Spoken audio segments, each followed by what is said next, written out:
أبواب في الدنيا ما بتتفتحش، مش عشان مقفولة، لكن عشان اللي وراها مش سهل يتشاف. الليلة دي حد خبط ومرجعش زي ما كان يا مكان، ولا يحلى الكلام إلا بذكر النبي عليه أفضل الصلاة والسلام. في حتة قديمة محدش عارف لها تاريخ، الناس عايشة حياة هادية، الأيام شبه بعض والهدوء بقى حاجة عادية محدش بياخد باله منها. في واحد من شوارعها الضيقة كان في باب خشب قديم قوي، لا عليه رقم ولا يافطة، باب محدش بيخبط عليه ولا بيتفتح، ولا حد فاكر أصلا إنه شافه بيتفتح قبل كده. الغريب إن أي حد يعدي من قدامه كان يحس بحاجة غريبة، إحساس كده ملوش تفسير، بس يكمل طريقه وخلاص. كبر الناس واتغيرت الدنيا والباب فضل مكانه لحد ما ظهر شاب في المنطقة اسمه سليم.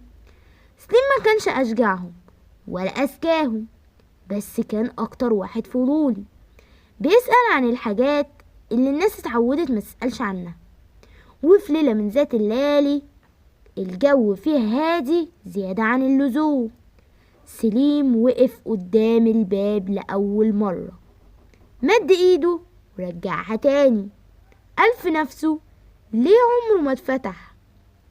سأل أهل المنطقة، الإجابات كانت دايما شبه بعض، الباب موجود من زمان، محدش يعرف وراه ايه ومحدش فتحه قبل كده.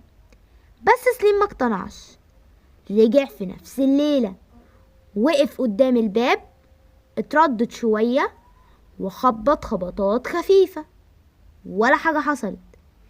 قال يلا ما امشي بقى، لكن سمع صوت هادي طلع من ورا الباب، صوت كأنه جاي من بعيد قوي. ليه خبطت؟ سليم اتلخبط وقال بصوت واطي عايز اعرف ايه اللي ورا الباب.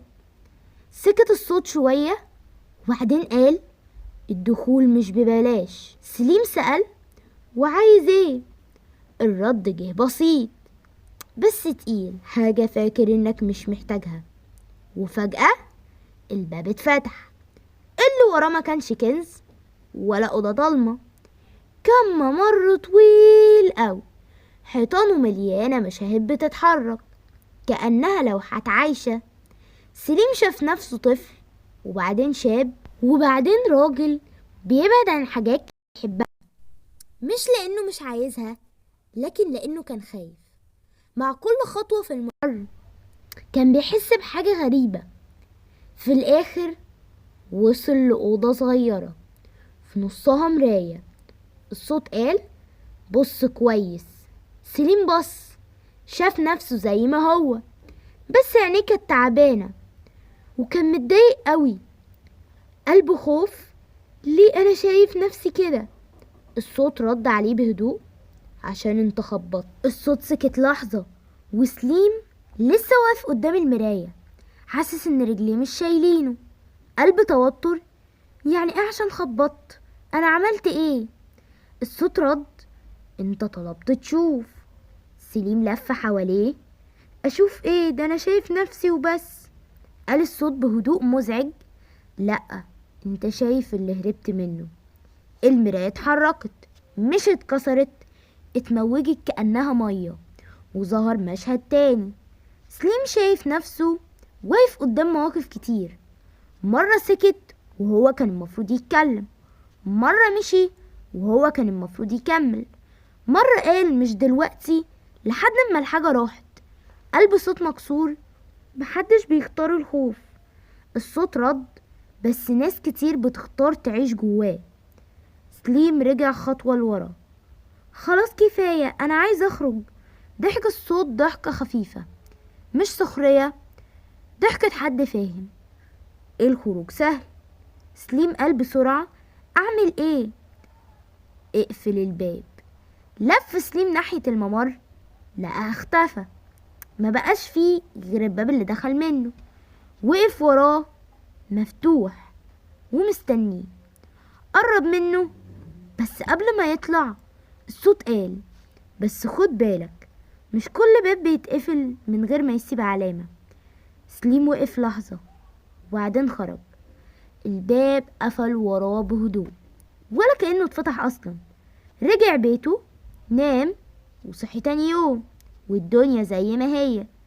بس وهو معدي من قدام الباب ما حسش بحاجة غريبة. ومن اليوم ده سليم بقى شخص تاني، مش أشجع الناس ولا أقواهم، بس أول ما يخاف ما يمشيش. الباب لسه موجود، بس الغريب إنه عمره ما اتفتح تاني. عدت أيام وسليم بدأ يلاحظ حاجات غريبة. مش هو اللي اتغير بس، الناس اللي حواليه كمان. في القهوة سمع واحد بيقول لصاحبه: أنا كل ما أعدي من الشارع ده بحس بحاجة غريبة. سليم شده الكلام، بص ناحية الشارع، نفس الشارع، نفس المكان، لكن الباب ما كانش موجود. وقف مكانه، لف بعينه، سأل الناس: هو مش كان هنا باب خشبي؟ بصله باستغراب: باب ايه يا عم؟ مفيش باب هنا من اصله. رجع البيت، قعد يفكر، قلبه مقبوض.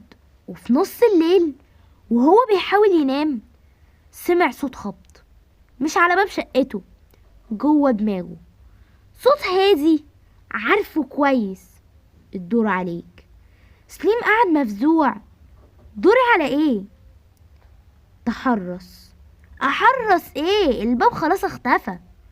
الصوت قال بهدوء تقيل: الباب ما اختفاش، الباب اتنقل. سليم حس بحاجة غريبة وقال: اتنقل فين؟ سكت الصوت شوية وبعدين قال الجملة اللي قسمت ظهره: اتنقل جواك. سليم فهم ليه من ساعتها وهو شايف عيون الناس تقيلة، ليه كل واحد بيعدي جنبه يحس بحاجة غريبة، ليه الخوف بقى يظهر في وشوشهم. مش الباب اللي كان بيكشف، هو اللي بقى الباب.